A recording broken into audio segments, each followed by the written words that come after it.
Un sommet pour tenter de sauver l'aide au développement. Ça se passe à Séville, dans le sud de l'Espagne. Le déficit annuel s'élève à 4 000 milliards d'euros et aujourd'hui même, l'Agence américaine d'aide au développement international a cessé officiellement d'exister. La réduction drastique de l'aide humanitaire américaine voulue par Donald Trump a déjà des conséquences importantes à travers le monde.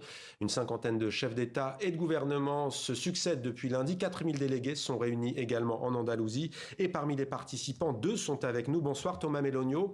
Merci d'être avec nous sur TV5 Monde. Vous êtes chef économiste de l'Agence française de développement, l'AFD. Et bonsoir Susana Ruiz Rodriguez. Vous êtes coordinatrice internationale pour la fiscalité de l'organisation Oxfam. Thomas Melogno, c'est la 4e conférence internationale des Nations Unies sur le financement du développement. Elle s'achève ce soir. Est-ce qu'il y a eu des avancées ? Alors oui, il y a eu des avancées. On était parti avec des préoccupations importantes. Vous avez rappelé que l'aide américaine a considérablement baissé, alors même qu'elle avait permis des résultats très importants, notamment dans le domaine de la santé. Pendant cette conférence, il y a eu des avancées, par exemple, avec la création de nouvelles ressources via une taxation des billets d'avion premium. Ça peut générer des ressources.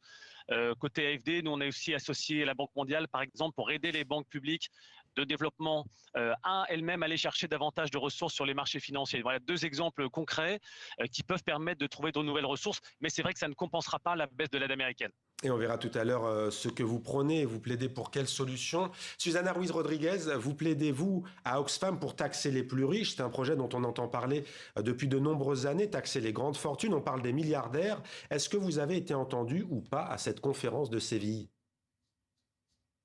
Oui, en effet, non seulement Oxfam a été entendu, c'est qu'on a vu des gouvernements comme l'Espagne, le Brésil, l'Afrique du Sud et le Chili qui ont lancé une initiative pour mettre en place un nouvel agenda de taxation sur les plus riches. Donc c'est une nouvelle d'autant plus importante que l'on voit les risques, les tensions au niveau du multilatéralisme au niveau international et les difficultés que l'on a à mettre en place ces accords qui ont été développés par un grand nombre de pays. Donc c'est d'autant plus important et une nouvelle qui nous rappelle que dans des moments où les écarts de financement sont aussi importants, la volonté de certains pays pour aller trouver l'argent là où l'argent se trouve, c'est-à-dire dans les poches des plus riches, est quand même une réponse aux citoyens, une réponse aux pays en développement du Sud global qui est très encourageante. Susana Ruiz Rodriguez, juste une réaction concernant la position de la France. Au mois de mai dernier, le président français s'est dit favorable à une taxe, une taxation des plus riches, mais à l'échelle internationale, parce qu'il dit que ce ne serait pas efficace à l'échelle d'un pays comme la France. Il dit que ça doit être mondial. Vous êtes d'accord avec le président français ? Ce qui serait idéal, c'est d'avoir un accord international, mais rien n'empêche les pays de prendre déjà un chemin qui permet de la mettre en place.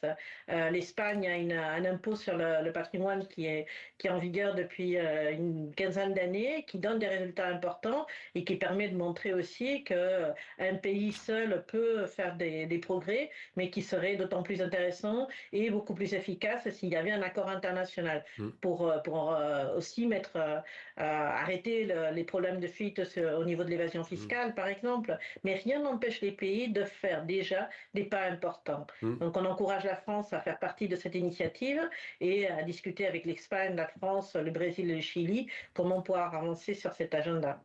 Thomas Melogno, votre réaction sur cette question de la taxation des plus riches à travers le monde ? Moi, je n'ai pas forcément de réaction à porter sur la fiscalité elle-même.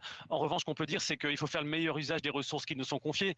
Donc, d'une part, mettre les moyens dont on dispose prioritairement vers les pays les plus pauvres, les plus vulnérables. Donc ça, on essaie d'y consacrer le maximum de moyens possibles. Lesquels aujourd'hui, par exemple ? Essayer d'avoir des actions c'est tout ce qu'on appelle les pays les moins avancés, les pays les moins vulnérables. Donc ça va concerner une partie de l'Afrique, mais pas entièrement, Haïti, par exemple, également, qui va être dans la catégorie des Nations Unies, des pays les moins avancés.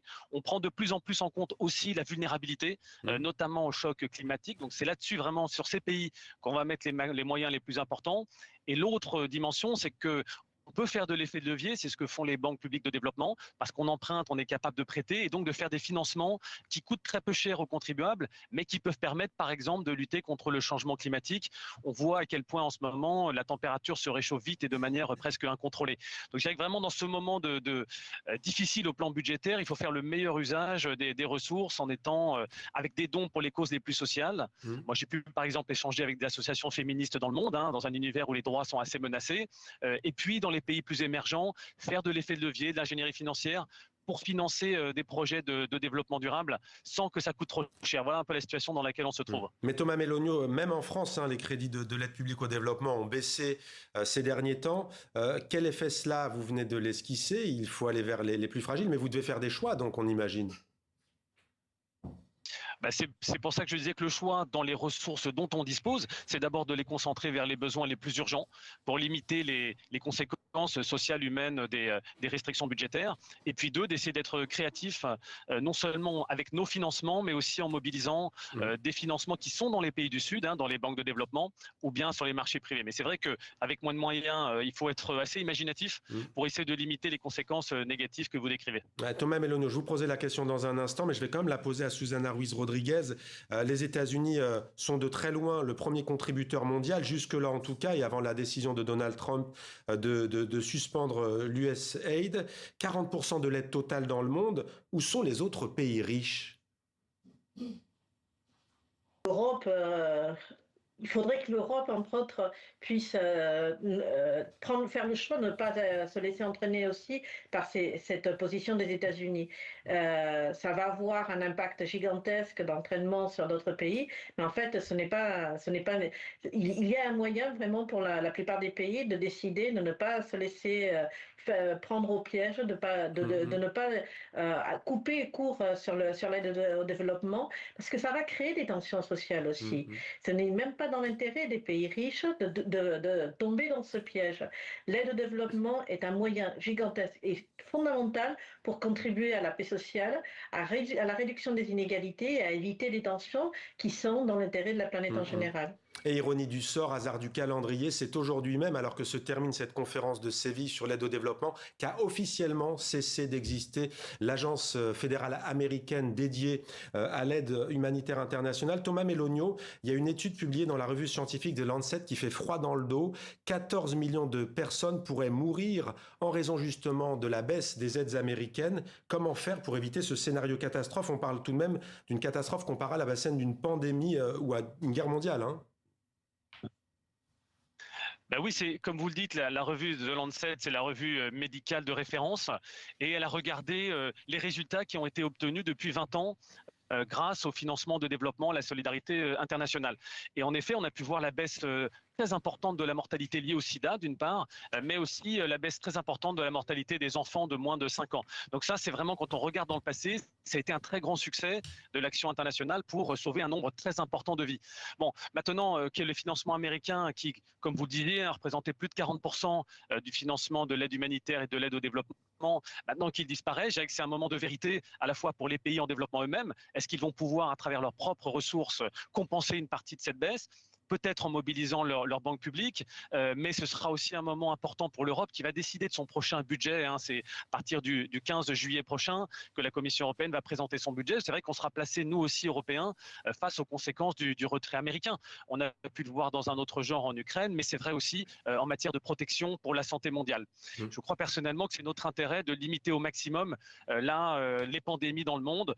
Le sida n'est pas le Covid, c'est un peu différent, mais on voit quand même que c'est un sujet de sécurité sanitaire mondiale que d'être capable de limiter et de protéger la santé mondiale.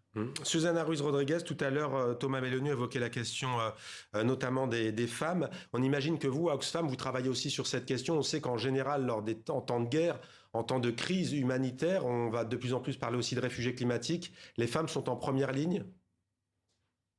les femmes sont toujours en première ligne et dès qu'il y a des retraits sur l'aide au développement, mais dès qu'il y a des retraits sur l'ensemble des politiques sociales, ce sont les femmes qui en souffrent le premier impact. Donc c'est des choix politiques à faire. On ne peut pas parler des politiques d'égalité quand on fait des choix de réduction, de retrait des politiques sociales. On ne peut pas être engagé ou assumer qu'il y a un langage sur l'avancée de l'égalité au niveau avec des femmes quand en fait on ne met pas les moyens pour y parvenir.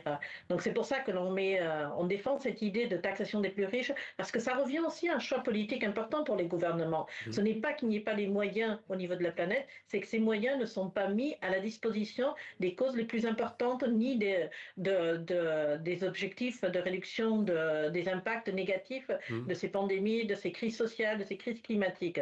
Donc c'est un choix politique, et dans ce choix politique, il est vraiment important de ne pas remettre les femmes en premier lieu des impacts qui vont souffrir ces impacts. Je rappelle que vous êtes tous les deux à Séville pour cette 4e conférence de l'ONU sur l'aide au développement. La première avait eu lieu en 2002, c'est la 4e donc depuis maintenant 23 ans. Thomas Meloni, le secrétaire général de l'ONU, Antonio Guterres, était présent. On a pu voir aussi, je parle sous votre contrôle, le président du Sénégal, Bassirou Diomaye Faye, le président colombien Gustavo Petro, ou encore le chef du gouvernement espagnol, Pedro Sanchez. Est-ce qu'il y a un discours d'un dirigeant politique qui vous a paru être juste et peut-être plus fort qu'un autre?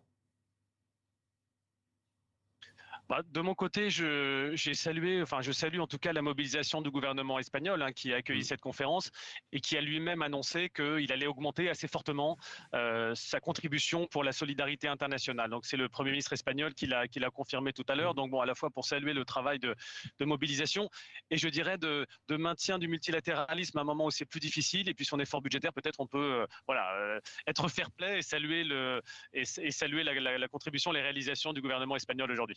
Ouais, qui avait d'ailleurs dit il y a quelques jours que sa priorité, c'est effectivement ces questions-là, d'aider les plus fragiles plutôt que de parvenir aux 5% de PIB de l'OTAN d'ici quelques années. Merci beaucoup Thomas Meloni d'avoir été avec nous en direct de Séville, également à Susana Ruiz Rodriguez qui a été avec nous également à Séville en Andalousie, dans le sud de l'Espagne où il fait toujours très très chaud. Merci à tous les deux. Merci beaucoup. Merci.